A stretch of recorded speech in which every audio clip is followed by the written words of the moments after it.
আসসালামু আলাইকুম এভরিওয়ান, আমি শাবানা। আজকে আমি আমার জীবনে না পূর্ণ হওয়া একটা ইচ্ছের কথা তোমাদের সঙ্গে শেয়ার করব। আমারও আর 5টা মেয়ের মতো ধুমধাম করে বউয়ের সাজে সেজে বিয়ে করার খুব ইচ্ছে ছিল। নিজেকে বউয়ের সাজে দেখার জন্য এক্সাইটেড আমিও ছিলাম। আমার উপরে আমার আব্বু আম্মু এবং আমার ফ্যামিলির অনেক ভরসা ছিল আমার বিয়েতে ওনারা অনেক আনন্দ করবে, কিন্তু আমি তাদের ইচ্ছে বা শখ সব কিছুই নষ্ট করে দিয়েছি।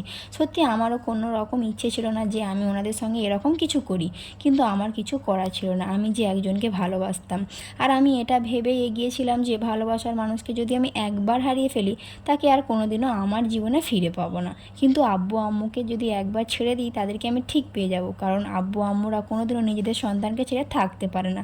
এটা ভেবেই আমি বেরিয়ে পড়েছিলাম। এক কথায় বলা যায় যে আমি লাভ ম্যারেজ করে বিয়ে করেছি। আর পালিয়ে বিয়ে করলে তোমরা হয়তো জানবে যে কিভাবে বিয়ে হয়। তাই আজও এক বাচ্চার মা হয়ে গেলাম, কিন্তু বউ সাজার ইচ্ছেটা আমার এখনও পূরণ হলো না, আর জানিও না কোনো দিন পূরণ হবে কি না।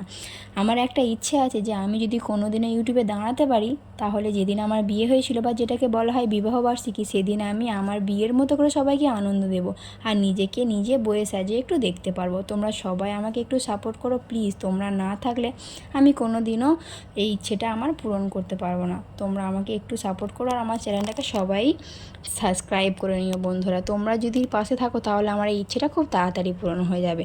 জানি না আমার ব্লগটা কেউ শেষ পর্যন্ত দেখবে কিনা। যদি কেউ দেখে থাকো আমাকে কমেন্ট করো। নেক্সট ভিডিওতে সকলের নাম আমি নিয়ে নেবো বন্ধুরা। Bye bye.